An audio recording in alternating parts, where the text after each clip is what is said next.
based on your feedback from my last Steel Song video. So again, those comments matter. Make sure you leave comments in the comment section below if you want to see me try something, different text, different playstyles, etc.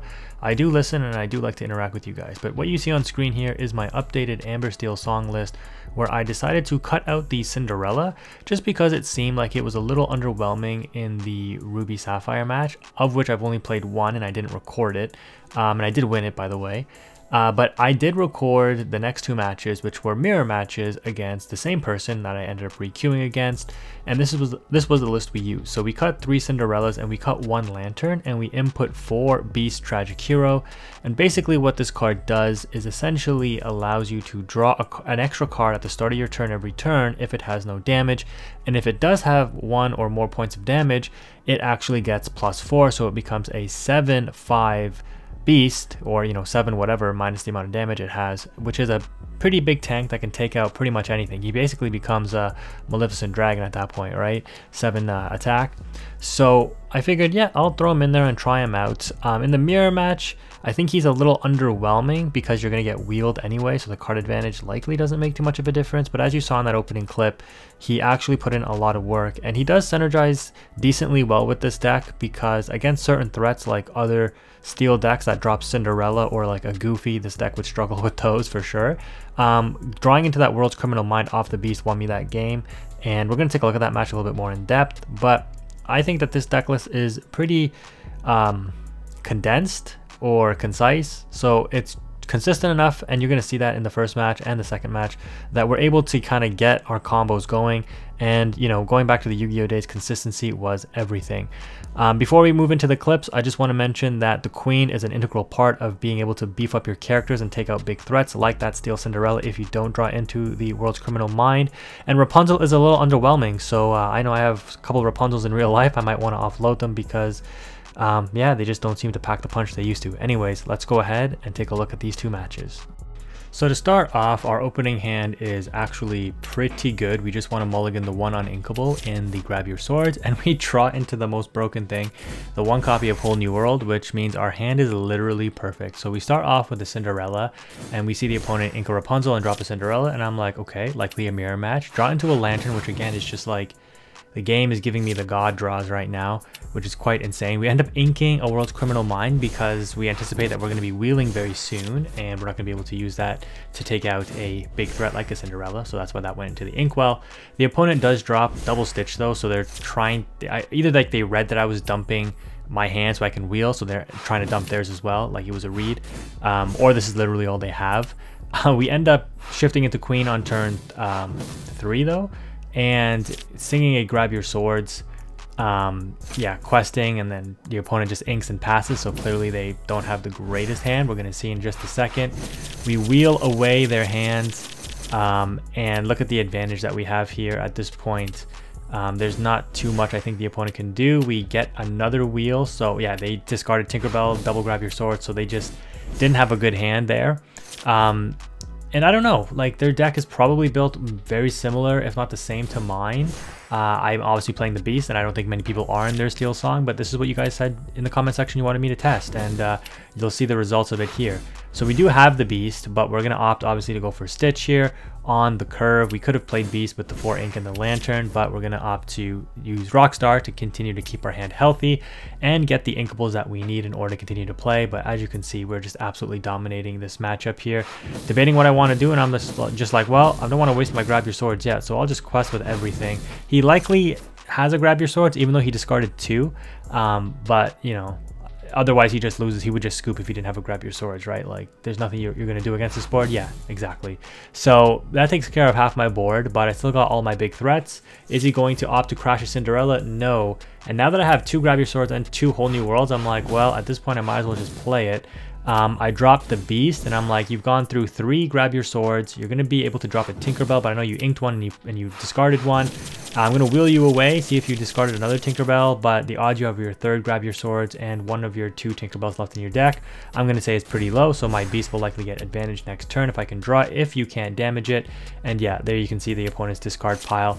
The opponent draws, inks a Simba, and then scoops it up, realizing that there was just no way for them to come back from this insane start for me. Let's go ahead and see match number 2.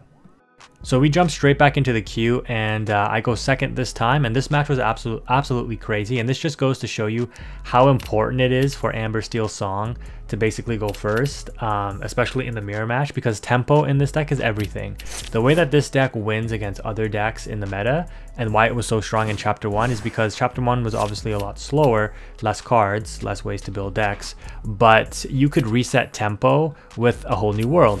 And this deck, if it could just get a few cards on boards, do a quick early board wipe with a Grab Your Swords, and then next turn drop the whole new world while you had board advantage, you just switch the tempo. And whoever has tempo in this game, at least right now, really does dominate the game state, basically, because your opponent is, whoever has tempo, whoever does not have tempo basically has to constantly react to the person with the tempo. So if I'm constantly trying to react to your threats, I can't build my own board, get my own game plan going, right? And that's why it's so important. So in this matchup here, my opponent goes first, and our hand is not nearly as good as the previous one. The opponent starts off very strong with a shifted queen. They now have aerial, and if they get a whole new world off this, or they already have one, they're in amazing shape. Nope, they grab the world's greatest criminal mind. They might already have a whole new world still though, but that world's greatest criminal mind is not doing anything against us really, unless they want to pump up a threat with the queen. We draw a Benja, and in this matchup, I think unless you really want to take out lanterns, this is just ink. That card is mainly put in for the what do you call them, Ruby Sapphire decks, right? And I did not talk about this in the deck list opening, but yeah, in that deck list I did not add the Benjas in, but I did put them in. I forget for what, but I guess you'll have to wait until the next video to see what the adjustment was if you're interested, where I will try to get matches of the Amber Steel Song deck versus Ruby Sapphire. So if you want to see that updated deck list once again for that matchup, stay tuned, make sure you're subscribed. Anyways, during this game state here, the opponent wipes my board with a double Grab Your Swords. He's played 3 of them, but they did miss an ink drop because, again, they probably just had cards that weren't inkable, obviously in the Grab Your Swords, and or that they wanted to keep. So yeah, it was wheel and double Grab Your Swords. They end up wheeling, and they're not really that ahead considering that they've gone through 3 Grab Your Swords and I've gone through 0, I think. If I draw a Grab Your Swords, I'm golden, right? And I'm going to be drawing 2 with Beast now, which is great. And we draw into a Cinderella, so no Grab Your Swords here. And I'm like, well, I could try to wheel into a Grab Your Swords, but I don't think it's worth it because the only thing that's really super threatening on this board is that queen. And if I can get 2 characters on board, I can either cast or sing the Strength of a Raging Fire. And I don't know why people say this card isn't good. Like, it is good, man. Like, you just have to know how to use it. Yes, in top deck mode, it's not good, but it's Amber Steel Song. You should never be in top deck mode. But anyways, you're going to see here, we're going to opt to, I think, hard cast this song and take out the queen. And now the opponent's only questing for 4. Yes, they're going to get further ahead, but I'm going to value the draw 2 off my beast and or put the opponent on. I'm going to force you to do damage to my beast, so I'll make you play awkward if you don't want me to get that extra draw. I do still have a whole new world that I could sing as well if I needed to really try to dig for the Grab Your Swords or a bigger threat, but the opponent ends up shifting into Rockstar Stitch. The Grab Your Swords loses some value. And my timer did come up there. That's how long that it took me to think. The opponent has 5 characters on board and sings the Strength of a Raging Fire on my beast, so I just lose it, which is terrible, right? But thankfully, we do finally draw a Grab Your Swords. I'm actually going to go ahead, though, and sing the Let the Storm Rage On with the Cinderella. And I'm thinking what I want to deal damage to, and I'm like, well, I guess I have to go for this Stitch. I'm not afraid of Rapunzel heal because, again, Rapunzel's pretty underwhelming, and whatever you draw, I'm just going to forcefully make you discard. I have to get that Stitch off the field because if you combo with that Stitch, I lose the game.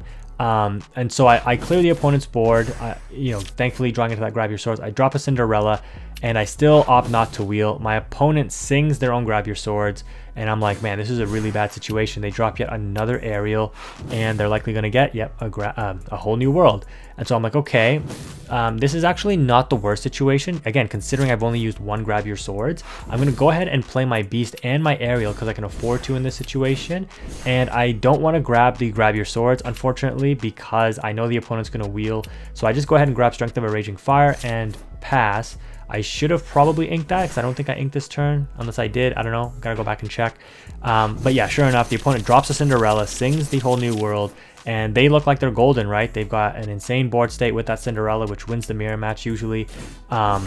and they've got 7 new cards in hand. They're flooding the board up, and they have 13 lore, and I have 0. And this is the clip you saw in the beginning, where off the Beast extra draw, we draw the World's Greatest Criminal Mind, which is insane. So we use Ariel to sing the Grab Your Swords. We use World's Greatest Criminal Mind to out the opponent's Cinderella, which is essentially the only thing we can do to out the Cinderella, or when it's exerted, we have to try to use Queen to out it, right? Lower its attack and boost up something else.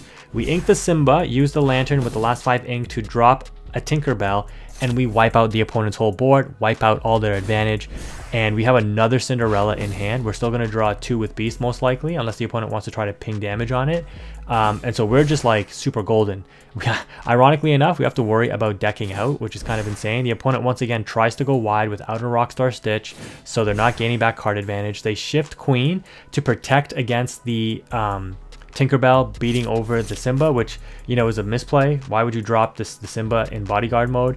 Maybe you were trying to bait me to crash into it with the Tinkerbell, I'm not sure, but regardless, we're going to sing the Grab Your Swords and then drop Tinkerbell to do once again another board wipe, drop the second Lantern, and at this point we have total control of the match. The opponent probably knows it's over. We're going to drop a Stitch so we can shift next turn, but at this point I don't think the opponent can really do anything, because again, they're only on like 1 Grab Your Swords, and we're just going to outquest them at this point, and we have a Queen that we can drop to take out a Cinderella if they have it, a big one, right?